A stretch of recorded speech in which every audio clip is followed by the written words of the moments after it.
In the 7th century AD, while Europe was rebuilding from Rome's collapse and the Islamic world was just beginning its golden age, China was already there.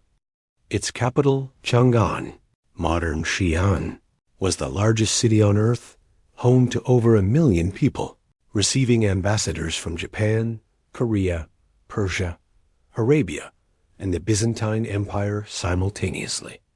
The Tang Dynasty and its successor the Song Dynasty produced the printing press, paper money, gunpowder weapons, the compass, and porcelain, 5 technologies that would eventually transform the entire world. All of them Chinese. All of them medieval. None of them European. This is the story of the civilization that was centuries ahead of everyone else, and why almost nobody in the West knows it.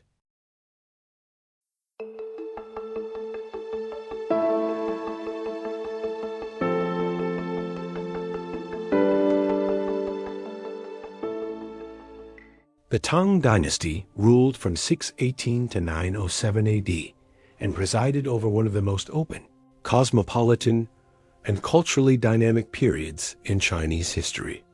Chang'an was not just large, it was genuinely international. Persian merchants traded in its markets. Nestorian Christian churches stood alongside Buddhist temples and Taoist monasteries. Japanese scholars came to study its administrative system and carried it home, shaping Japanese civilization for centuries. The Tang state was administered through the world's most sophisticated civil service examination system, the Qiju, which selected officials based on knowledge and merit rather than birth. Candidates studied for years, sometimes decades, to pass examinations in classical literature, history, and governance.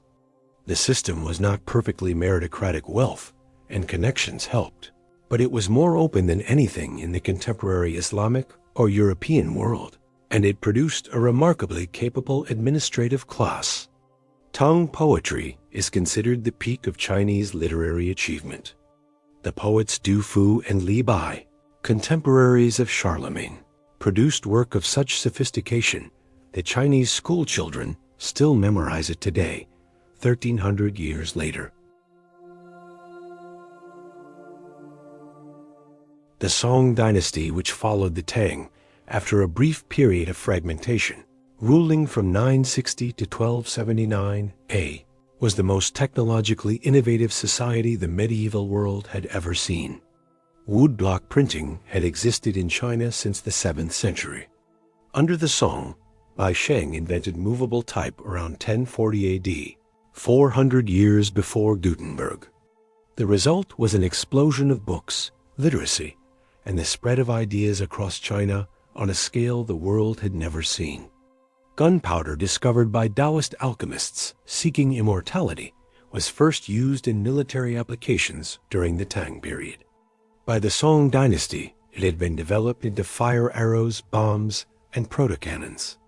When this technology eventually reached Europe via the Islamic world, it ended the age of castle warfare and fundamentally shifted the global military balance. The magnetic compass, developed in China by the 11th century, was adopted by Arab navigators and then European sailors, making the age of exploration possible. Paper money, invented under the Song when copper coins became too heavy for large transactions, was the world's first fiat currency, backed by government guarantee rather than precious metal. The Song were running a sophisticated market economy, while Europe was still largely operating on barter.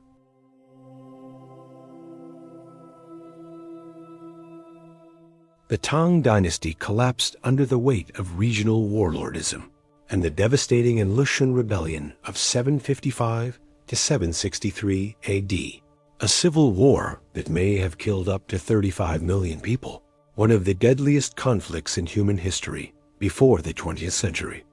The Song Dynasty was eventually destroyed by the Mongols.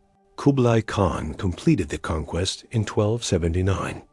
But the Song had already transmitted their technological achievements along trade routes to the Islamic world and beyond.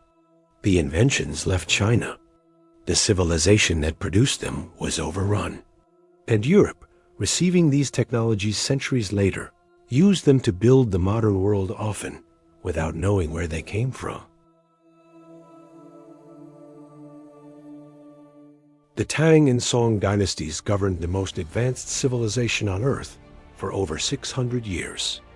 They invented printing, gunpowder, the compass, and paper money. They built cities of 1 million people when Europe's largest were in the tens of thousands. Their civil service system was more sophisticated than anything in the contemporary world. And then the Mongols came, and the technologies went west.